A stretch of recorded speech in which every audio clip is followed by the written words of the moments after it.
Olá, bom dia! Bom dia! Está começando mais um Manguinhos em Debate. Você conhece Manguinhos?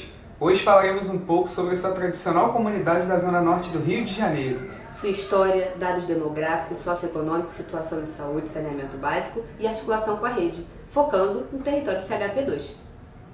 Na década de 50, homens medindo a favela diziam aos moradores: procure outro lugar, aqui não podem ficar. A obra Ponte Rio-Niterói breve irá começar. Juntou-se uma comissão à procura de um lugar. Percorreram outros bairros até um terreno encontrar. Mas quando chegou em Manguinhos, disseram: é aqui que vamos morar. Naquele tempo, tudo era diferente. Casa de tijolos nem pensar. Prefeitura dava as tábuas e a gente que se virava. Divertimento não faltava. Bailes, cinema, festinha familiar. Até escola de samba tinha tudo no lugar. Uma igreja foi construída, a mais moderna do Rio, pois era toda de vidro. Outra igual não existia. Gente de toda parte vinha conhecer. Reportagem de revista e jornais. Era São Daniel que veio para nos proteger. Aqui cheguei menina, pisando na terra fértil. Era como um pasto, ou mesmo um curral.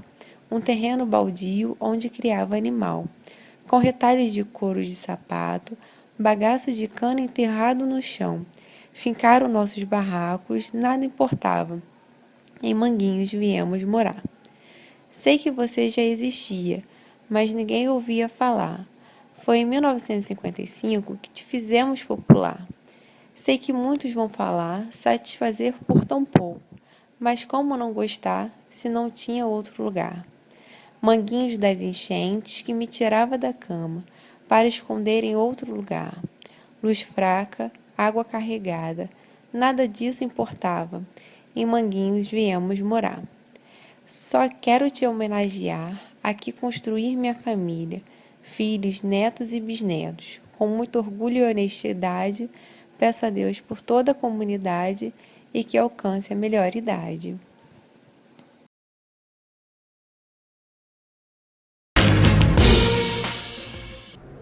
Vamos chamar agora a correspondente Caroline Torquato, que está em frente à clínica da família Vitor Vala. É com você, Carol. A clínica da família Victor Vala foi inaugurada em abril de 2010 e conta com 7 equipes, sendo uma na modalidade consultório na rua. Além de 2 equipes de saúde bucal, um núcleo de apoio à saúde da família, farmácia e academia carioca. Tem horário de funcionamento de 7 às 19 horas, de segunda a sexta-feira, e aos sábados das 8 às 12 horas, em regime de escala. Essa clínica atende cerca de 18 mil usuários, sendo aproximadamente 3.100 cadastrados na equipe Renovação, segundo o SAI-SAD. A equipe Renovação atende os moradores do Centro Habitacional Provisório 2, popularmente conhecido como CHP2. E para conhecer um pouco mais desse território, da sua história, de como se deu a sua ocupação, vamos conversar com o morador Alex. Alex, conta pra gente, há quanto tempo você mora aqui no território? Você conhece e pode me contar um pouquinho mais da história de CHP2? Bom dia. Então, eu moro aqui desde que eu nasci, né? E o que eu tenho a falar sobre o conjunto, né, é que ele surgiu através de uma migração, né, de várias famílias que foram removidas, né, de outras favelas do Rio de Janeiro e acabaram sendo realocadas por lá mesmo. Também na época estava tendo uma conjuntura política, né, de remoção das famílias e coincidiu de várias indústrias e fábricas serem instaladas aqui no complexo, né, que ao invés do conjunto se tornar provisório, né, ficou fixo e as famílias acabaram ficando por lá mesmo. Independente também, né, das obras do PAC que tiveram na época, a comunidade CHP2 ela é meio abandonada. Falta saneamento, ainda continua tendo alagamento e essas obras do PAC acabaram que não ajudaram muito e a população lá vive como pode, né? E sobre os equipamentos sociais e a parte cultural, o que você tem para nos dizer? Então, sobre os equipamentos sociais, eu acho que não tem muito não. Lá na comunidade tem muita igreja, tem bares também, tem escola de samba, tem ONG, tem uma fundação também. Mas acho que nada disso assim é muito interessante para a população, né? Que acaba que nem sai muito do território assim para os equipamentos que tem no redor da comunidade, não. Obrigada pela participação, Alex. E para conhecer um pouco mais sobre o funcionamento, vamos para dentro da Clínica da Família conversar com a Ágata, a CS da equipe de inovação. Vem com a gente! Ágata, conta pra gente, o que acontece com o usuário quando ele chega aqui na clínica? Então, quando ele chega aqui na clínica, logo na entrada, né, tem um totem de senhas. E aí ele vai até esse totem e retira uma senha de acordo com a equipe de referência dele. Quando ele não sabe qual é a equipe de referência, ele pode se encaminhar a qualquer um dos guichês e perguntar onde que ele pode ser atendido, né? E caso ele seja morador aqui de Manguinhos, pelo endereço dele, ele já descobre a equipe e aí se encaminha ao guichê específico da equipe dele. Existe diferença no atendimento para quem agenda e para quem vem espontaneamente? Então, caso o paciente não tenha uma consulta marcada, quem vai julgar se é necessário uma consulta ou se ele vai ser encaminhado para outro local é o ACS no momento em que ele faz o acolhimento. E aí, quando ele é acolhido, ele pode ser encaminhado ou para a sala de procedimento, caso ela precise fazer um teste rápido, ou um curativo, nebulização, aferição arterial. Pode ser encaminhado para a sala de coleta, se for coletar uma amostra para algum exame. Pode ser encaminhado para a sala da mulher, caso necessite de um atendimento de enfermagem. Caso seja uma demanda de odontologia, ou seja, se o usuário chega apresentando dor de dente ou relatando alguma dor na região da boca, aí ele é encaminhado para o escovário ou para a sala de odontologia e aí o dentista vai julgar se ele tem que retornar em outro momento, se ele vai ser encaminhado para a UPA, mas isso depende muito da queixa do paciente, por isso é muito importante que o acesso esteja sempre no acolhimento para poder avaliar esse tipo de necessidade. Além de tudo isso que você falou, a clínica oferece outros tipos de serviço? Sim, a gente tem outros 2 serviços. Fora da clínica, a gente tem a farmácia, onde os pacientes vão fazer retirada dos medicamentos que são prescritos pelos médicos das nossas equipes, ou não, caso ele seja morador de Manguinhos e tenha vindo de outra clínica da família ou da UPA, por exemplo, ele pode usar a farmácia para retirar os medicamentos na nossa farmácia aqui, que fica na área externa. Nós também temos a Academia Carioca, onde os pacientes participam de atividades juntamente com o NASF, né, com a educadora física, que está sempre presente. E a partir de um laudo médico, eles são liberados para fazer atividade física e a partir disso vão para a Clínica da Família quando necessário. Obrigada pela participação, Ágata. É com vocês, Ellen e Matheus. Obrigada, Carol. Agora a gente vai conhecer um pouquinho mais do território. Aqui temos a pirâmide etária da população de CHP2. Podemos observar a predominância de indivíduos jovens de 20 a 39 anos, principalmente mulheres. É isso aí, Matheus. A pirâmide confirma que a faixa etária mais representativa na população de CHP2 é de 20 a 39 anos, seguida da de 40 a 49 anos. A gente pode ver também uma base mais estreita e um topo mais largo, e a população de mulheres sendo maior em quase todas as faixas etárias. Com relação à coleta de lixo, temos 3 modalidades principais: coletado, queimado ou enterrado ou a céu aberto. Podemos ver através do gráfico que existem maiores discrepâncias no percentual de lixo coletado entre as áreas estudadas. Apesar disso, clínica e equipe apresentam-se próximas, com 85% e 87% respectivamente. Queimado ou enterrado foi uma opção não significativa em todas as áreas estudadas. Existe discrepância também na proporção de lixo despejado a céu aberto. Mas, mais uma vez, clínica e equipe apresentam-se próximas, com 15% e 13% respectivamente. Quanto ao abastecimento de água, podemos notar que existem 3 formas principais, através da rede pública, poço ou outras formas. Através do gráfico, podemos ver que o abastecimento através da rede pública foi semelhante em todas as áreas analisadas, estando sempre acima de 90%. A forma poço só foi significativa em termos estatísticos no município e na AP. Quanto às outras formas, o maior percentual se encontrou na clínica, de 9%, e a equipe apresentou percentual idêntico ao município, de 4%. Em relação ao esgotamento sanitário, temos 3 indicadores principais, que são eles: a porcentagem de esgotamento pela rede pública, segundo, fossas e terceiro, despejo a céu aberto. Podemos ver no gráfico que, dentre todas as áreas de comparação, não houve uma discrepância tão significativa em relação ao esgoto tratado pela rede pública, onde a área programática 3.1 foi quem obteve a menor porcentagem, com 78%. Em relação à porcentagem de fossas, foi uma opção não significativa em todas as áreas, onde o maior índice foi o do município do Rio, com apenas 4%.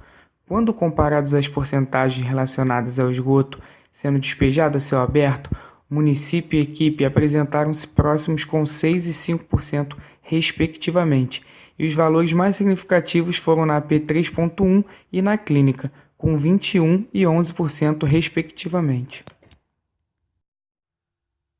Em relação ao gráfico sobre agravos de saúde, podemos dizer que não foram encontradas diferenças discrepantes no que diz respeito ao quantitativo de usuários acometidos pelas doenças citadas. Porém, no caso da tuberculose, que é transmitida pelo ar, é importante grifar que nas microáreas 3, 4 e 5 os valores são mais elevados do que nas outras microáreas.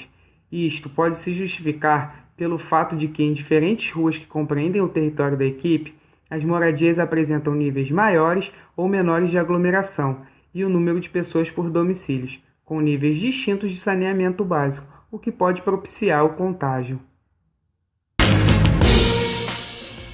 Agora vamos chamar a Carol, com a nossa especialista sobre saneamento básico. E na sequência, a nossa correspondente Aline debate com as nossas convidadas sobre os agravos de saúde. A fim de analisarmos a atual situação de saneamento da região coberta pela equipe de renovação, contamos com a presença da especialista em saneamento da comunidade, doutora Maria. Doutora Maria, a senhora acredita, após a análise desses dados, que estes correspondem de fato à atual situação da comunidade? Não, isso mostra uma divergência com os dados municipais. O Rio de Janeiro não tem nem 65% de coleta de esgoto e de abastecimento de água. Esses dados que você citou são dados autorreferidos, ou seja, é a opinião dos moradores sobre o que é o saneamento básico. Então são dados que são questionáveis. A gente pode questionar também qual é a concepção, qual o conceito que a população tem de saneamento básico. Será que ter a torneira em casa com água e ter o vaso sanitário é saneamento básico? Né? De onde que vem essa água e para onde vão esses dejetos? Além disso, qual a importância do saneamento para a saúde da população? O saneamento básico é fundamental para a saúde. No serviço a gente tem muitas queixas, uma alta demanda de doenças, né? E o saneamento básico, o território com saneamento básico, ele previne, né, essas queixas, essas doenças que são muito altas no serviço. Então, o saneamento básico é essencial para a saúde. Obrigada, doutora Maria. Em debate.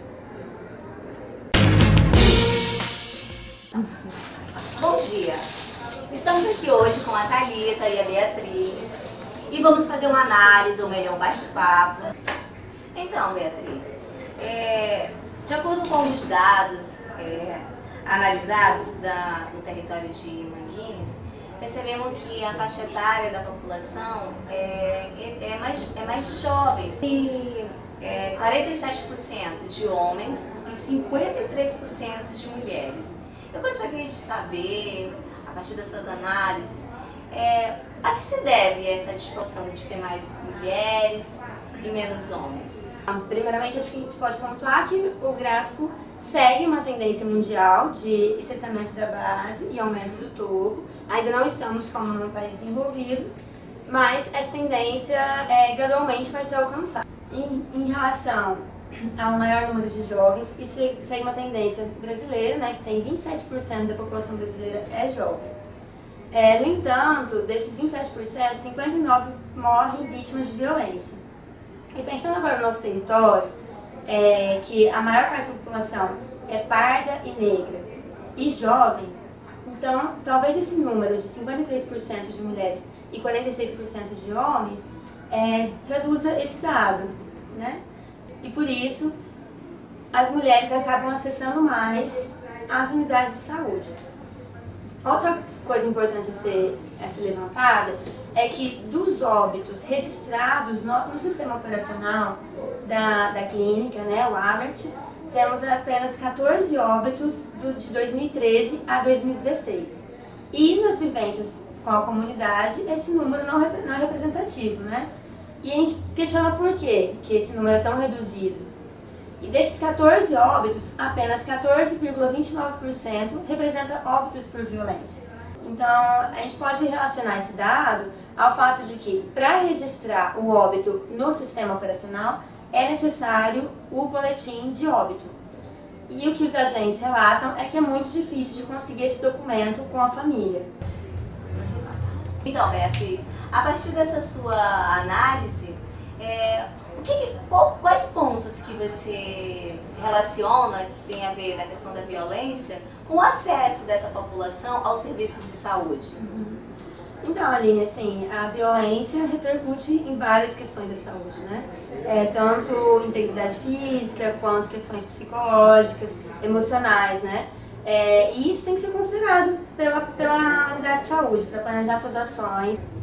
Pensando na promoção de saúde da população, né? O acesso ao serviço de saúde, para que tenha esse acesso, essas questões de violência têm que ser trabalhadas e têm que ser problematizadas dentro do serviço, né? Dentro da equipe. Então, sempre planejando suas ações sobre isso, porque isso é um contexto do território. Isso é um contexto. Como trabalhar com esse contexto? E quais outros agravos expressivos no território? Então, Aline, quando a gente para pensar acerca da situação de saúde da população de CHP2, a gente consegue ver que tem um número muito expressivo de tuberculose. E assim, quando a gente pensa acerca dessa doença, a gente vê que ela, no panorama nacional, é um grave problema de saúde pública. E no ano de 2013, a gente teve mais ou menos um quantitativo de 50 milhões de pessoas que foram diagnosticadas com tuberculose.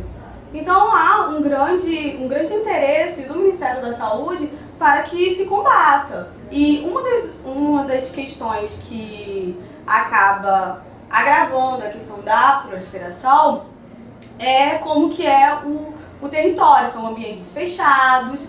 Quando a gente faz essa análise com o território de CHP2, a gente consegue entender o porquê desse número. E também no Rio de Janeiro a gente tem um número bem expressivo. Em 2014 foram registrados 447 casos. Quando a gente leva isso para a nossa área programática, a gente tem um número de 77 casos. Em CHP2 são 39 casos.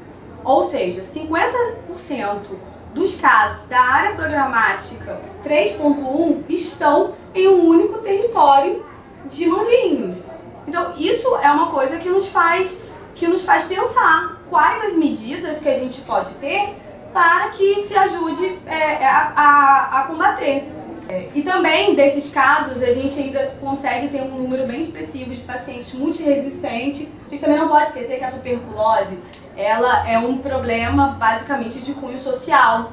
Então, ela leva em conta o número de pessoas no domicílio, entendeu? A situação financeira dessas pessoas, as situações de saneamento básico. Quando a gente faz essa análise com todos os dados que já foram expostos, a gente consegue também entender isso. O que a gente precisa pensar agora é quais são as medidas de promoção e de prevenção da saúde para a gente conseguir diminuir esse número e evitar que as pessoas desistam do tratamento.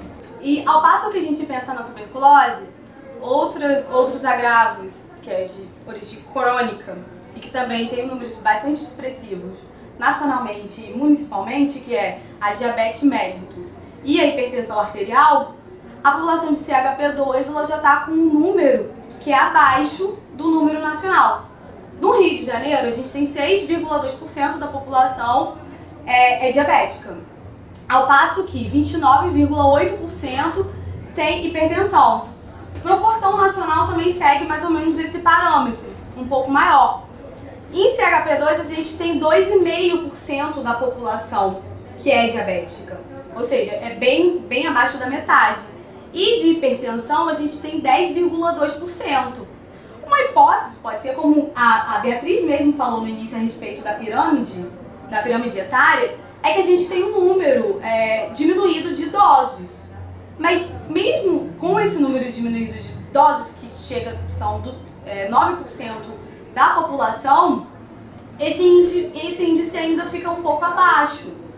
Entendeu? Lembrando-se que hoje em dia, tanto diabetes quanto hipertensão já deixaram de ser doentes já deixaram de ser uma doença que acomete só pessoas acima de 60 anos. A gente consegue ver cada vez mais jovens adultos apresentando diabetes e hipertensão. Então fica o questionamento, por que desses dados serem assim? Será que na verdade é uma incoerência em relação aos dados colhidos? Ou também é uma tendência mesmo da população desse território? Números, eles nem sempre são fidedignos. E o que a gente pode observar no caso do nosso território é que esses dados eles não estão estão um pouco incoerentes com a realidade, se a gente for fazer uma comparação a nível municipal e nacional, entendeu? Uma outra coisa, assim, que não é questão de agravo, mas que também é um número importante de quando a gente vai pensar em políticas públicas de saúde, é a gente olhar para a questão das gestantes. Quando a gente para pensar assim, no Rio de Janeiro, a gente tem um número de 1.839 gestantes. Esses dados são de 2013. A gente tinha 1.839 gestantes acima de 20 anos, na verdade, e 506 gestantes entre 10 e 19. Em CHP2, a gente tem um quantitativo de um total de 16 gestantes sendo acompanhadas. 10 maiores de 20 anos e 6 menores de 20 anos, sendo que maior idade, a mais velha estava com 41 anos e a mais nova tinha 16 anos. Quando a gente também faz essa análise, a gente vê que é um número muito pequeno para as gestantes. Apesar de que esse dado do Rio de Janeiro foi de 2013, mas é uma tendência que, se a gente for ver o parâmetro, ela se segue. Porque tem um dado também, né, que 1/3 das gestações no município são gravidez com menores de 16 anos, né? Exato. E quando a gente pega para contabilizar esses dados que são do ano de 2016, a gente não vê nenhuma gestante adolescente. E a gente viu pelo nosso dado demográfico o alto quantitativo de mulheres e mulheres jovens e adolescentes. Então a gente também fica se perguntando, cadê essas gestantes? Será que o número é esse mesmo? Será que a gente realmente fez uma busca ativa? Ou será que elas engravidam e depois abortam? Entendeu? A gente tem que procurar, a gente tem que pesquisar mais para saber qual é a promoção de saúde adequada. O sistema operacional é falho, né? Então, por exemplo, casos de saúde mental, como que eles são contabilizados, né?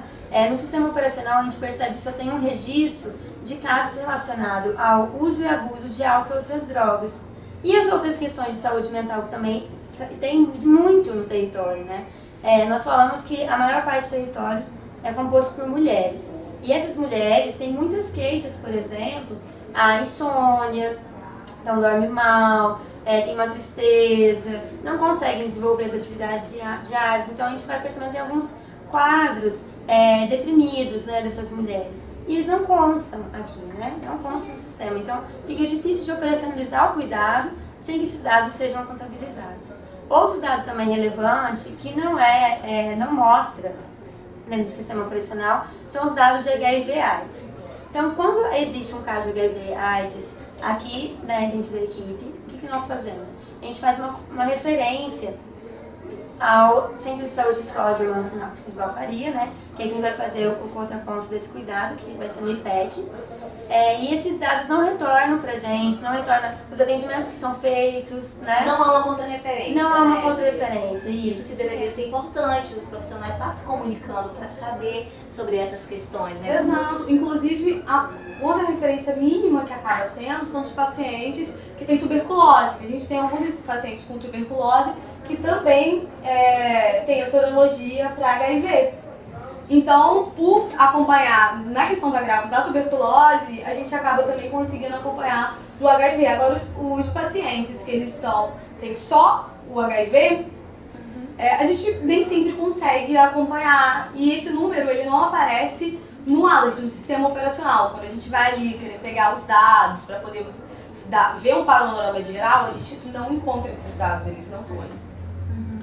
Inclusive, por exemplo, os dados de remédios dispensados pela farmácia, o acesso também fica restrito, né? Então, nem os remédios que são dispensados a gente tem acesso, né? Então, como fazer a longitudinalidade do cuidado, né?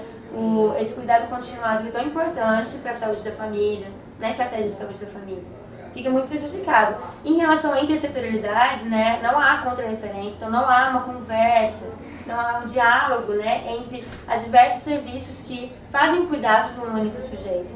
Isso também vem em relação à violência, por exemplo.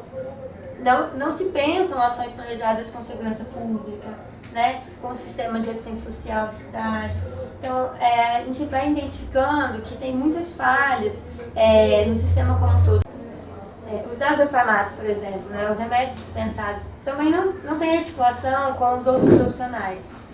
Então, assim, o que a gente quer dizer com isso é que precisa ter uma rede setorial bem consolidada, uma rede de cuidado, né, para que a gente possa ter referência contra referência e conseguir trabalhar no cuidado continuado do usuário. Então, gente, a gente gostaria muito de agradecer a Thalita e a Beatriz por essa contribuição. Agora estou voltando, é com você, Ellen e Matheus. E agora entraremos ao vivo com a Beatriz, que está lá na clínica da família Vitor Vale e vai conseguir uma entrevista exclusiva com os profissionais da equipe. Bom dia, Ellen. Bom dia, Matheus. Bom dia, telespectadores. Estamos aqui na clínica da família Vitor Vale e vamos entender agora um pouquinho sobre como se dá o processo de trabalho da equipe de renovação. A equipe conta com um corpo de profissionais composto por 2 médicos residentes, um médico preceptor, uma enfermeira, 3 agentes de saúde, além da equipe de saúde bucal, composto por uma dentista e uma auxiliar de saúde bucal. A equipe também conta com o apoio matricial do NASF, o Núcleo de Apoio à Saúde da Família. Uma reunião de equipe está acabando de ser finalizada. Vamos conversar um pouco com os profissionais sobre o processo de trabalho? Vamos lá. Bom, estamos aqui na reunião de equipe. Vamos conversar um pouco com a Bruna. Bruna, como que você avalia a reunião de equipe? O que é a reunião de equipe? E qual que é a importância? Então, Beatriz, bom dia. A reunião de equipe é uma ferramenta importante para os profissionais discutirem planejamento das ações e avaliação dos casos, né? É uma forma de a gente ampliar o olhar sobre os casos e abraçar o conceito da integralidade do cuidado. A nossa reunião ela acontece toda quinta-feira e ela é dividida em 2 etapas, que é o bloco de informes e depois a discussão dos casos. No final de cada caso, a gente dá um encaminhamento em relação a eles. E, muito importante, tudo é registrado em ata. E Bruna, quais desafios da reunião de equipe que você acredita que tem? Então, como qualquer reunião, como qualquer processo de trabalho, a nossa reunião tem muitos desafios. A gestão do tempo é um deles, né? Como a gente tem uma alta demanda e complexidade de casos, e também algumas outras atividades que os profissionais acabam tendo por desenvolver no momento da reunião, algumas questões muito importantes elas acabam não sendo discutidas. A gente tem que tentar priorizar os casos, né? E também como alguns casos a gente já ter dado inúmeras alternativas, acaba que por fim a gente ficando muito cansado com esses casos, sem saber muito o que fazer e também com consequente dificuldade de lidar com os usuários. Uhum. E quais as potências da equipe para conseguir lidar com esses desafios? Então, eu acredito que já existem muitas metodologias para grupos que já são descritas. A gente poderia se lançar a mão dessas metodologias, tentar aplicar alguma coisa aqui na nossa reunião. E também, outra coisa muito importante, a gente tem que deixar nítido os conflitos, as insatisfações, ter sempre uma conversa autocrítica, entendeu? Pra gente, em conjunto, pensar em possíveis soluções. Vamos conversar com a Maria Clara sobre o processo de trabalho da saúde bucal. Maria Clara, conta um pouco pra gente, como você saltaria, como você falaria sobre o trabalho do dentista na estratégia de saúde da família? Então, a primeira coisa que eu gostaria de destacar acerca desse aspecto é a perversidade de um dentista ficar responsável por 2 equipes. Já que a gente já sabe que as equipes trabalham com um contingente de pessoas muito maior do que deveria trabalhar nos parâmetros ideais, né? E isso impacta muito o processo de trabalho dos profissionais de saúde bucal, seja de nível superior, seja de nível médio. Você pode dar exemplos? Posso. Por exemplo, o dentista, como ele está responsável por 2 equipes e a meta dele traduz isso, e a rotina de trabalho dele traduz isso, ele acaba não conseguindo abraçar o aspecto comunitário do seu trabalho. Ou seja, conhecer a população, em termos epidemiológicos ou não, reconhecer as potencialidades do território e fazer atividades fora mesmo do espaço da clínica, que são ações que têm muito mais abrangência. Isso impacta também, negativamente, o acolhimento das demandas espontâneas do serviço. E como que ficam essas demandas? Então, geralmente, quando o paciente chega aqui com dor de dente, ele é medicado e encaminhado. Só que esse encaminhamento acaba ficando falho, porque a gente está sem profissional de odontologia na UPA. Então, o paciente é medicado e ele não tem o seu sofrimento atendido naquele momento. Então, a gente tem que repensar estratégias de rever esse acolhimento das demandas espontâneas na odonto. E na sua avaliação, quais medidas, quais estratégias seriam importantes para pensar o processo de trabalho da saúde bucal? Então, a primeira coisa que eu destacaria é repensar modos, uma escala, qualquer outro aspecto, isso tem que ser debatido conjuntamente, mas de melhorar o atendimento a essas demandas espontâneas que aparecem aqui na clínica. Mas fora isso, pensar também em sair um pouco do espaço da clínica e realizar atividades de grupo fora, mas que não abracem só a questão da higiene, porque as atividades são muito voltadas para a higiene, eu não estou negando a importância disso, mas a odontologia ela vai muito além disso. Então a gente tem que fazer a saúde bucal fazer sentido para o usuário. De que forma? Trabalhar o impacto da saúde bucal na saúde geral e trabalhar temas, por exemplo, como o conhecimento da boca. Às vezes a pessoa não sabe quantos dentes ela tem na boca, não tem essa noção. Então é importante a gente trabalhar a nossa boca, assim como a gente trabalha o nosso corpo, com temas relacionados à sexualidade, outros temas da pessoa conhecer, e assim, dessa forma a gente conseguir promover a autonomia no cuidado, que é o nosso objetivo. Muito obrigada, Maria Clara. Agora vamos conversar um pouco sobre o trabalho do agente comunitário de saúde. Agatha, você como CS, explica pra gente qual que é a função do agente comunitário de saúde aqui na equipe. Então, a função da CS é atualizar, né, os cadastros das famílias e das pessoas, realizar visitas domiciliares, trabalhos administrativos. A CS também tem as funções administrativas à parte, participar de grupos de educação permanente, educação continuada e das reuniões de equipe também, além de, claro, promover o acolhimento, ficar responsável pelo acolhimento na entrada da clínica. E você identifica alguma dificuldade no trabalho do agente?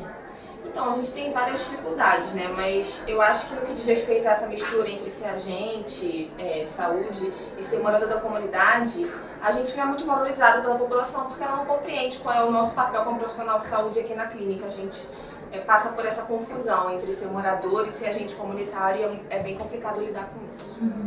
E você acha que essa desvalorização atrapalha no processo de trabalho da equipe? Eu acredito que sim, porque o trabalho do agente é um trabalho de ligação, né, entre a comunidade e a educação e saúde.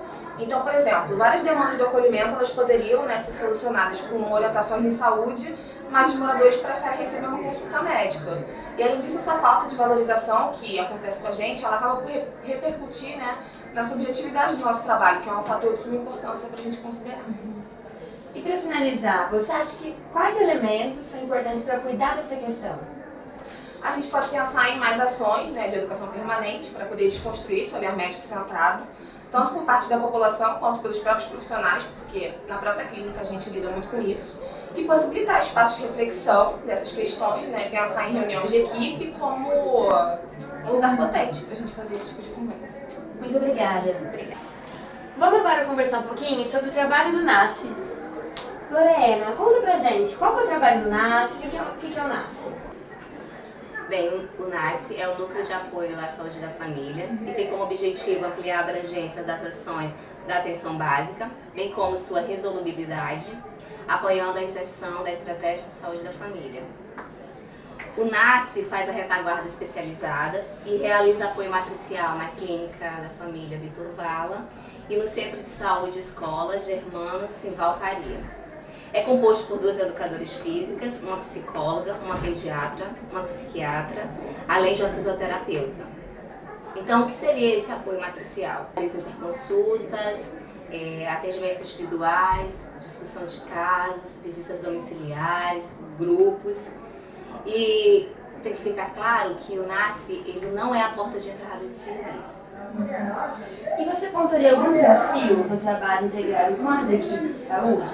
Então, um dos desafios que eu apontaria é que há pouca utilização de espaços conjuntos para a concretização de dimensão pedagógica prevista no processo de trabalho. Uma outra questão também que eu apontaria é o espaço de apoio à educação permanente para as equipes mínimas. E também eu gostaria de pontuar também que uma das questões que tanto a equipe mínima como o NASF contextualiza nesse processo de trabalho é a falta da referência e da contra-referência nesse processo de trabalho. Muito obrigada, Lorena. Pronto. Muito obrigada, equipe, pelas reflexões feitas. Voltamos ao estúdio. E aí, Matheus? Muito legal essa discussão, né? Verdade, é muito importante. Mas o Manguinhos em Debate de hoje veio para discutir a saúde no território do CHP2 por um motivo. Pensar estratégias de planejamento para resolver as questões que a nossa equipe viu. Com certeza. Vamos agora às nossas propostas. Primeiramente, a gente tem que pensar em formar um grupo de mulheres. Concordo. Atualmente, temos apenas um grupo de gestantes. Além disso, observamos muitas mulheres em sofrimento psíquico com outras queixas. Isso mesmo, Matheus. Outra proposta legal de pensar seria propostas conjuntas entre nós e o CSE, já que a gente tem muitas questões em comum. É preciso também a gente ampliar as ações de educação permanente com o NASH, sempre identificando os temas mais relevantes para a equipe. Sem dúvidas. Outro ponto a fortalecer seria o diálogo com a rede de apoio. O residente é uma grande potência nesse sentido. É isso aí, Ellen. Hoje vamos ficando por aqui. Tenham todos um bom dia. Até a próxima. Valeu! Shake da Rádio Mangueira.